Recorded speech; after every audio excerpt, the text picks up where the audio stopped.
Hello friends, welcome back to Kainos and the new energy era. Where were we? Where were we in our last conversation? So our last conversation, we introduced three qualities of the Christ consciousness: reflection, refraction, and absorption. We talked about the Kainos Trinity: clarity, compassion, and faith. And we talked about the singular communications network: Nost, knowingness, efficiency, immediacy, and access. So the last two videos I put out that are new, not from the archives, we talked about your personal experience. Prior to that, we had Cosmic Creators, where we talked about the big picture. So today we're going to return to the big picture. If you're just joining us, my name is Lauren Hutton. I'm an Ascended Master who returned to Earth. I've been teaching in this body, in this lifetime, for about 10, 11 years. New Energy Creator was started in February 2016, so we're coming up on our 10-year anniversary. The thing about me is I'm very hard on myself, which I think is a good quality to have. Every time I teach and interact, and especially with the live in-person events, I go back and watch and I go, oh, here's what I did great and here's what I didn't do. So everything builds upon itself. I'm learning and growing with you. I'm learning how to teach in the new energy era. Sometimes I really hit a home run and sometimes I just make it to first base, but that's how it goes, right? We're not aiming for the human idea of perfection. Some of you learn from that. A lot of you get paralyzed, right, because of this idea of human perfection, and sometimes you just have to get going. Today is really unique, really, really, really unique, because I'm going to talk to a being that I haven't introduced before. His name is Ashtar, and he is the head of the Galactic Federation, or the Galactic Command. Now, most of the stuff you hear from Ashtar is that kind of new age, oh, you know, everything is dual and there's good and evil and you're going to ascend and you're never going to see your loved ones again. And it all is, to me, it sounds like a lot of garbly-gook. So when this big being with really bright blonde hair, bright blue eyes showed up in my house the other night, I said, oh my goodness, you're not human. I'm so used to I've been working with the GWB. I call it the GWB because that stands for Great White Brotherhood, and people think that that sounds racist in these days, so the remarketing is GWB. White stands for the purity of their intent, right? And brotherhood just stands for the camaraderie. There are women involved, and it's a group of ascended masters. The GWB is a group of ascended masters who went above and beyond initial realization and decided to stay on Earth and really teach and to take it to the next level and to really focus their conscious awareness on the development of humanity, right? So the GWB is made up of beings who have had many human lifetimes. They know what it's like to be human. They know what it's like to be in a human body and transcend the limits of a human body, mind, emotional body, etc. So I tend to work with beings who really, truly understand what it means to be human. I've had 2,149 lifetimes on Earth. I was the daughter of Yeshua. I had so many lifetimes in Atlantis, and I was a high priestess in Atlantis. Now I'm just a lowly content creator on YouTube with 670 subscribers. It's a far cry from running an entire civilization called Atlantis. People didn't have the hang-ups about a woman in a leadership role. I still see it today. Oh, I can't learn from a woman. I got St. G standing behind me saying, oh yes you can and you will. The Age of Aquarius is about getting beyond that. So as a divine feminine being, I have to have a masculine counterpart to teach. That may upset some people. So they kind of trade. Somebody in the GWB who has a masculine presence is always standing behind me. Shiva is a corpse without Shakti, right? And Shakti can't express herself without Shiva. Shiva is consciousness as a noun. Shakti is consciousness as a verb. And if I really told you who I was, I would just tell you I'm Shakti. So I have Saint G behind me, and when this alien being showed up, Ashtar and the Galactic Federation, you know, Saint G's not a big fan of aliens, and I'm not either, but Yeshua is, actually. So I was like, Saint G, what's going on? And he's like, hear the guy out, hear the brother out. So I am a really big Atlantean history fan. All of my Atlantean history comes from me pulling apart the library of wisdom that lives inside my biology. For my energetic imprints, what you would call memory. I don't access memory, I access energetic imprints. I remember everything that happened in Atlantis, especially around the fall, because I was really instrumental in playing a role there. So let's talk about the fall of Atlantis, and then I'll introduce Ashtar and his role then, and what it means for us today with the passageways to all of creation being so wide open. Because I'm out of my element, I made some notes. I'm not a channeler. I just don't have an Atlantean design mind, so I can see and hear the beings that the Atlantean design mind that most of you are stuck in. We'll get beyond it, I promise. Can't see and hear, right? It's just like talking to my buddies. I have the same experience talking to Saint G or being like Ashtar than I would going on a date or hanging out with my friends. It feels the exact same to me, except that some are more conscious than others. So let's talk about Atlantis. So what came from Atlantis? Atlantis was a civilization era on Earth. In fact, most of you had more lifetimes in the Atlantean era than you had in the Piscean Age, right? And now we're in the Age of Aquarius. So this is your first lifetime in the Age of Aquarius. Now, your future lifetimes may beg to differ, but if we're working on the local linear, that's a good way to think about it. So, notes. What I want to talk about today is what we created in Atlantis that still exists today, the Galactic Federation and their role in all of this, and how is it all related, right? I'm going to put the puzzle pieces together for you. So in Atlantis, we decided towards the end of the Atlantean era, we decided to standardize the human body. Because beings had different intellectual abilities, they had different shapes and sizes, they were mixed with different animals.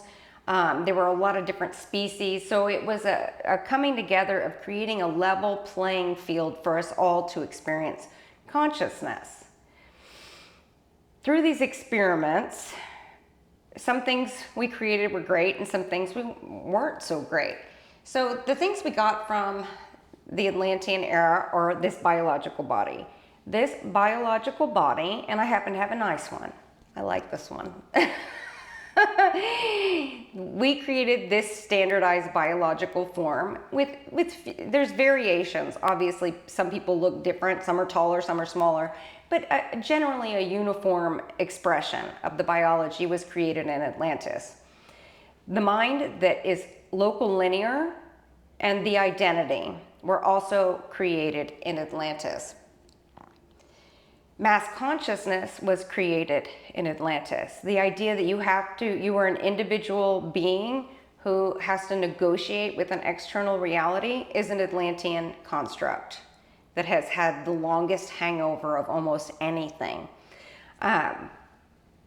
So, as all this was going on, as we were creating this standardized form, in an attempt to create a loving, fulfilling experience, the intent was pure.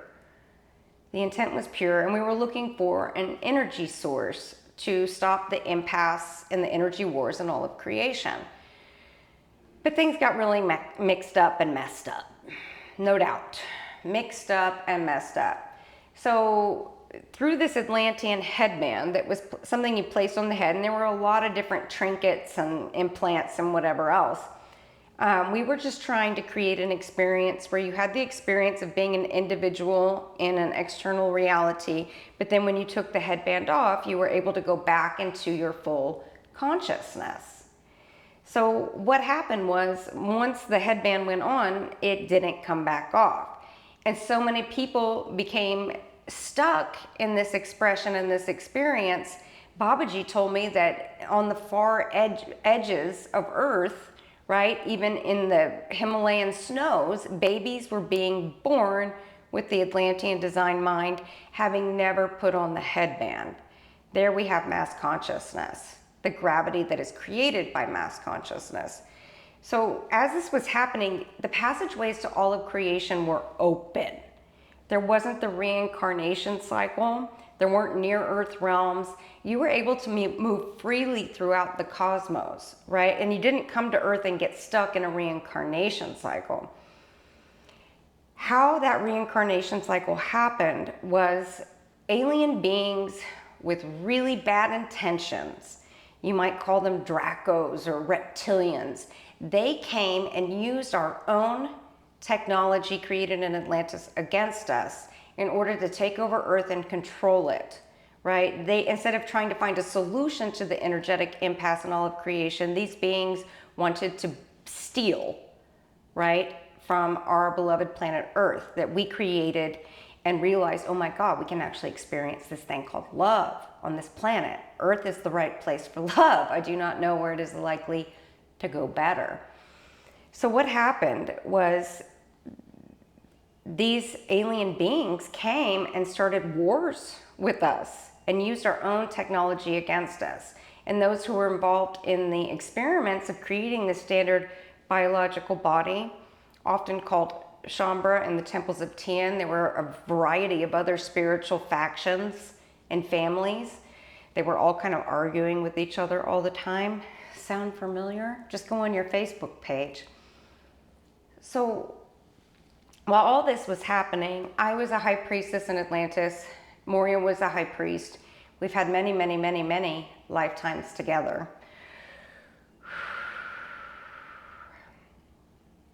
I'm just taking a deep breath to try to get it all in. And we came together and we said, okay, so these alien beings are threatening to destroy Earth completely. The beings who created the standardized form won't let go of it, won't let go of the idea. And the concept of sovereignty was introduced. We introduced the concept of sovereignty and individuality as a way to try to balance out Earth and to create a cohesive environment that if enough people could feel their sovereignty, their true individuality, not their identity, individuality, which is an illusion, just like human free will is an illusion, then we could create a balance on Earth that would drive out these predators, these other alien races. Didn't work, couldn't convince anybody. So we decided to press a button, basically, that flooded and created a bunch of fires and just an apocalypse, basically, on Earth. And in doing so, we did this so we could seal off Earth as a self-contained planet to stop these invaders from ruining our planet, turning everybody into robots and making it a not nice place where love could not exist. When that was occurring, all you had to do to survive the fires and the floods was just admit sovereignty was real. But it was very hard for most beings on Earth because they had no language or idea of what that meant. To be alone was to die. They didn't have the word alone, but if you introduced the word alone, they would literally just die because you only existed as a community, which is the angelic history of that. So we had to seal off all of Earth. The side effects were not great. When we sealed off Earth, we created the reincarnation cycle. You thought you were coming from another planet to have one lifetime on Earth, you got stuck. Another thing that happened in the seal off of Earth was that your cosmic parts and pieces who were traveling out in the cosmos couldn't get back to you. So they were stuck out there. A lot of people got a lot of stuff stuck out there, including myself. I was like, I'll take one for the team. Let's preserve Earth. It was kind of like a Hail Mary pass. And the fact that Earth's still here and you're still here on Earth is truly a miracle. I don't think many people know how iffy it was. So beings like myself and Moria and Saint Chi and Yeshua and a variety of other beings who give me permission sometimes to use their names and sometimes they don't want to, but it does have all the Marys and the Mataji, so there are women. I gotta take a deep breath. Okay, so we were on Earth while all this was happening. Now, we had to work with the benevolent beings out in the cosmos to make all this happen. The being we worked with was Ashtar and his Galactic Federation. They came and held off all of these really not nice, feedy, gross reptilian invaders. So Ashtar and his Galactic Federation held them off while we were able to self-contain Earth. Why is this important? In March 2023, the passageways to all of creation started to open back up again. In 2024, we had a new light wave influx that I did in a private offering. I will do the next one publicly here on YouTube. So that opened up more passageways. The more of you who are bringing your cosmic parts and pieces back in here on Earth in your biological body, you are literally opening up the passageways in all of creation. We're supporting the health of creation, right? Yeshua and Tobias, also GWB, right, are on the outer edges of creation, sending me signals as to what I should push here. And then they tell me how it impacts there. Everything is trial and error. Nobody knows how it's going to turn out. It's all wide open. So as the passageways to all of creation are opening back up, guess what Ashtar and his Galactic Federation are doing? They're making sure it's safe. So one way to think about this, right? One way to think about this.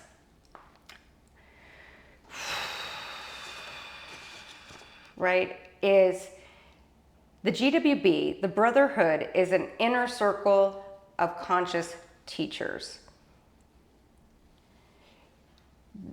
They're here to, they use the word initiate. I tell them that that's old language, that you guys don't get that, but they're here to support you in bringing, fully descending your consciousness with all your cosmic parts and pieces. Now that the passageways are back open, they're here to support you doing that, right? You have to do it for you. There are no saviors in the new energy era. You are your own savior. I cannot stress that enough. This is not about external saviors. It's awakening the Christ, the Christos, new. Christ and Christos just means new. The new light within yourself.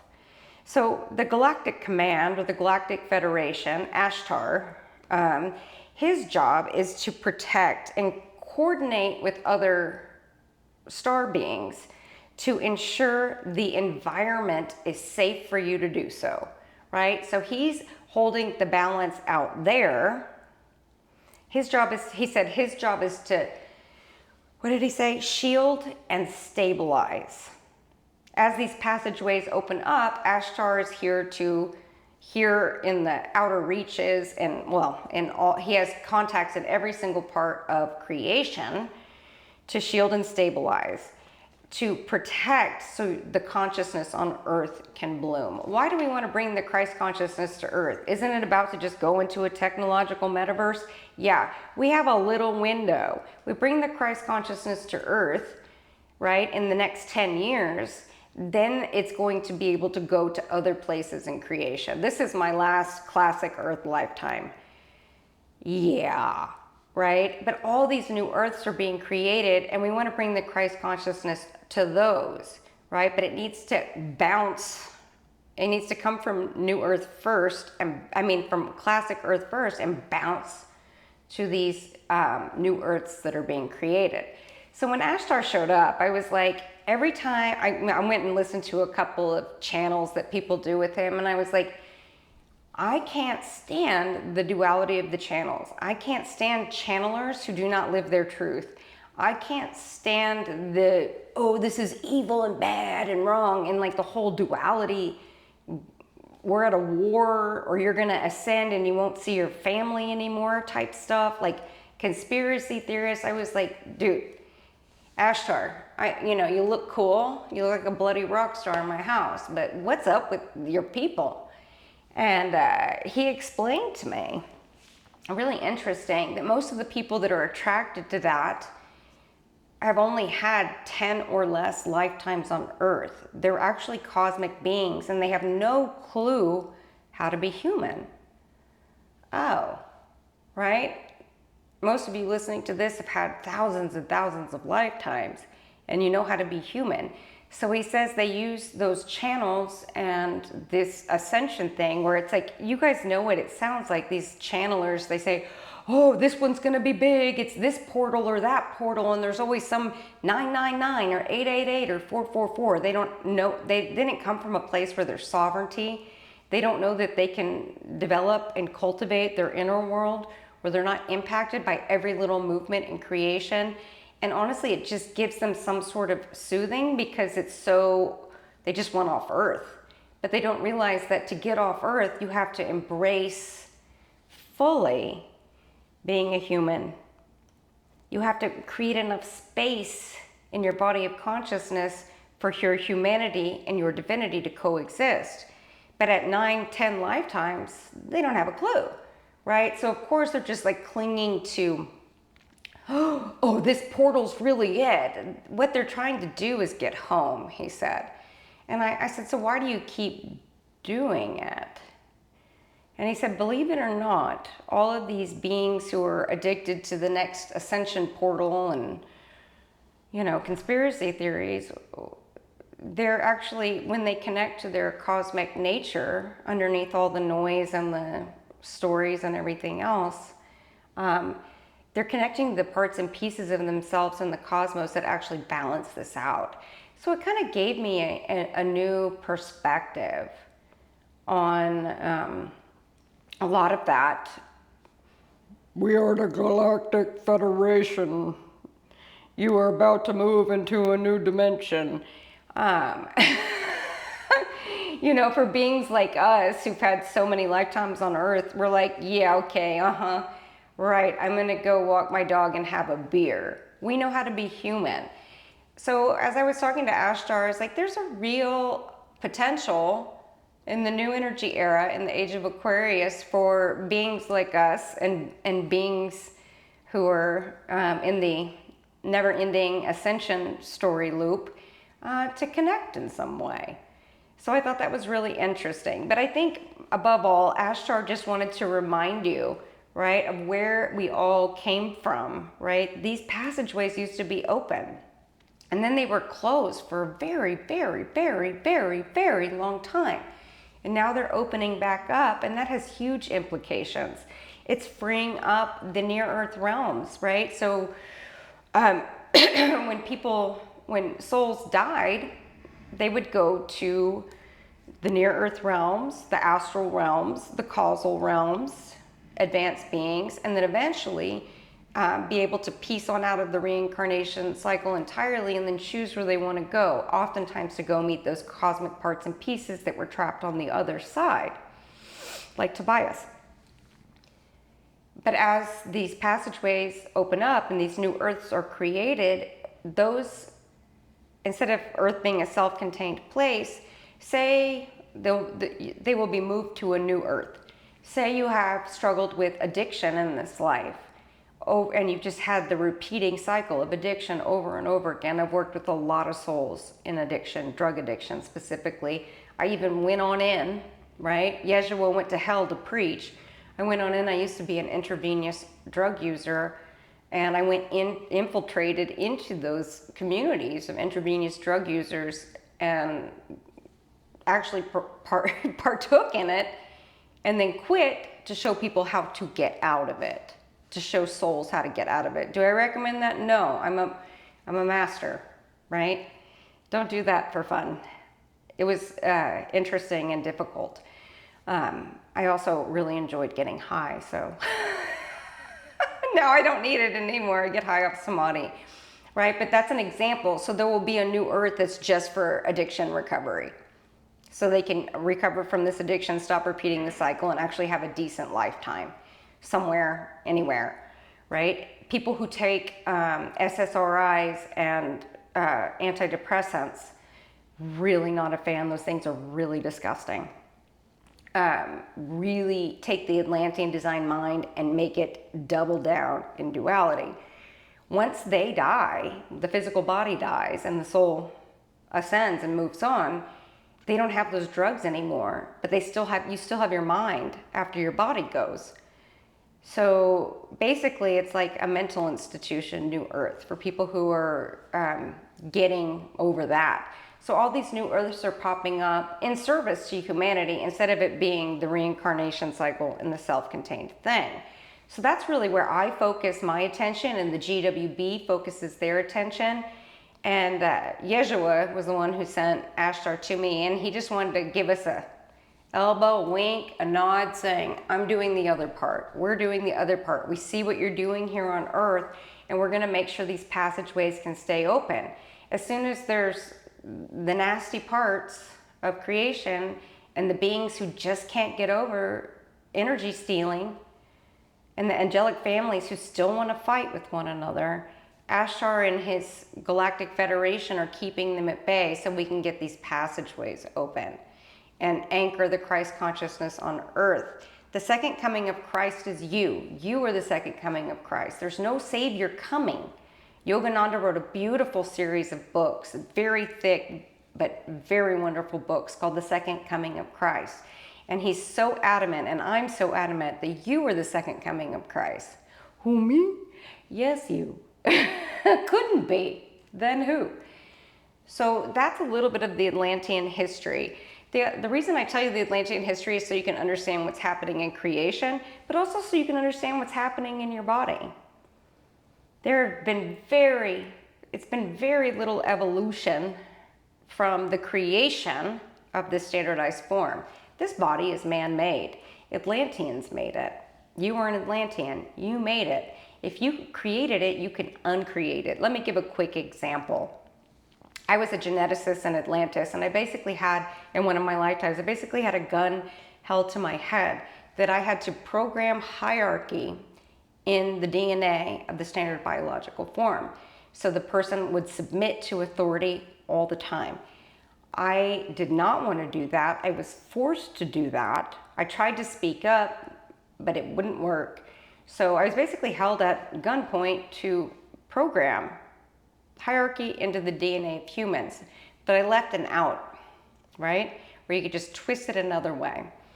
Yeshua tells me that there's a dormant DNA strand in each and every one of us, beings like us, that can be activated. And that's something I'm going to show in our France event coming up. This dormant DNA strand that activates the Christ consciousness in you like this.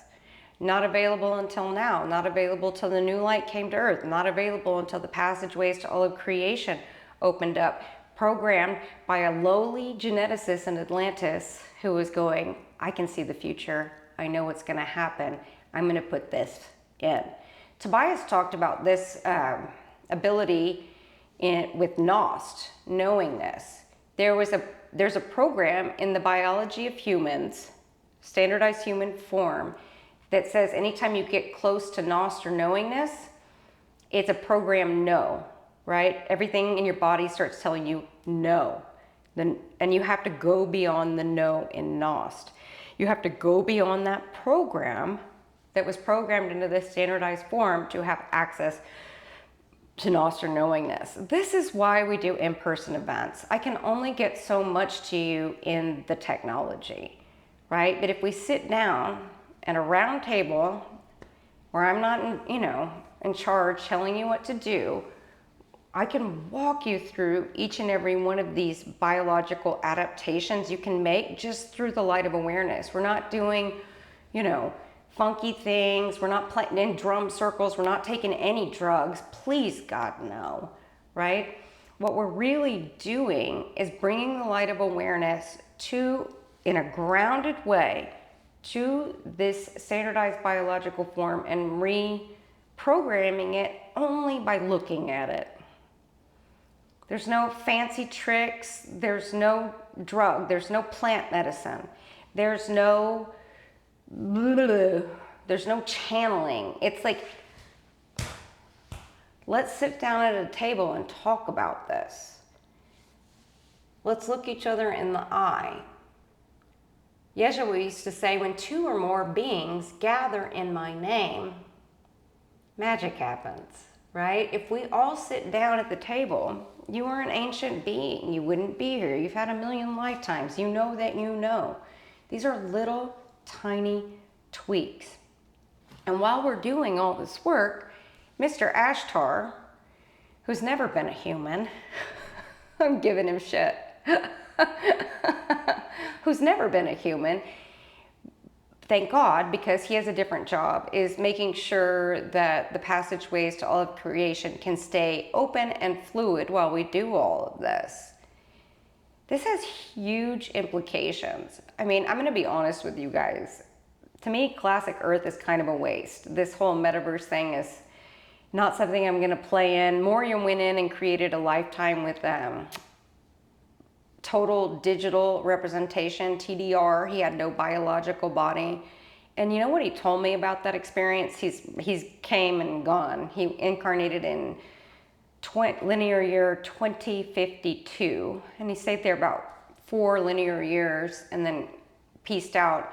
He said it was really hard to inhabit his consciousness, to experience realization or enlightenment in that reality without the biological body, because the body knows. Underneath all this Atlantean programming in this standardized form, underneath all of it is a deep, deep knowingness.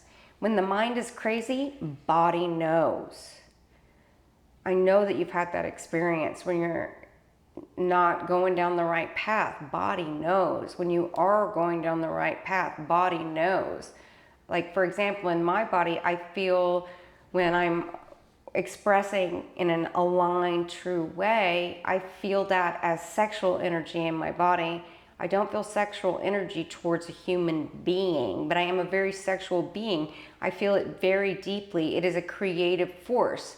For me, sexual energy was not to mate and create babies like an animal, though I honor that experience in other people, but that sexual energy will tell you which direction is aligned, right? Body knows. You cannot rely on the Atlantean design mind to get you where you're going. It is stuck in a local, linear, tiny little capsule like this, right? Imagine, this is a St. G thing. He says, imagine a honeycomb, right? If you cut open a beehive and you saw the honeycomb, what you're experiencing is your little human is stuck in one tiny little hexagon in the full honeycomb. When you go beyond the Atlantean design mind into the mind of light, you're in the whole honeycomb rather than one tiny little local linear prison cell, basically. So this is my first time trying to explain this. I'm going to do it again another time, but I'm not aiming for perfection. I'm going to get at it from every different direction. We have a new video come out every single week, and I'm just going to pump you full of as much information as I can. You're not learning anything. You're remembering. The only difference between you and me is you forgot. I never forgot anything, for better or worse. All right. Juna, you want to say hi? This is my cosmic poodle. My cosmic poodle. Hey, June, look at the camera. What do you got? You want to say hi to everybody?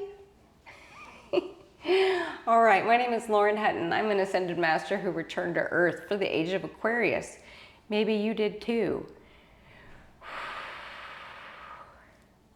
I was a high priestess in Atlantis, and navigated and negotiated, because women actually were able to do this in Atlantis, this whole saving of planet Earth, thanks to Mr. Ashtar, the GWB, and everybody else that we worked with, right? And now I'm just a lowly content creator with 670 subscribers. You have to laugh. I have a very good sense of humor about myself.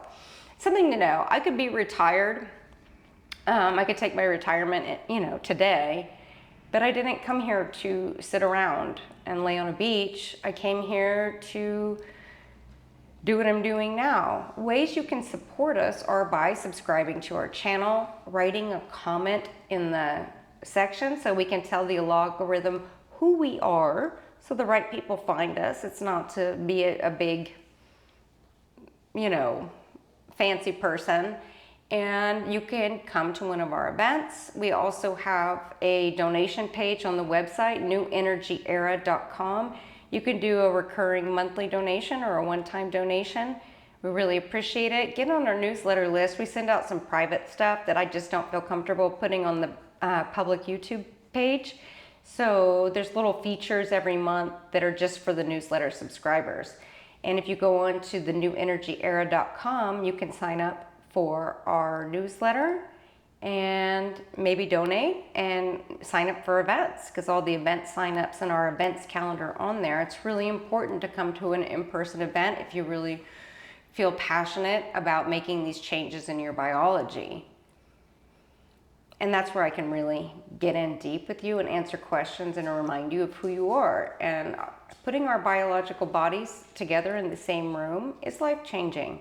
So sign up for an event, keep watching. A lot of you are like always so curious about me. When I meet people in person, this is what they look like. Kind of scoping me out. I'm real. I'm also really human, really grounded, and I have a very sick sense of humor, because you have to live on Earth.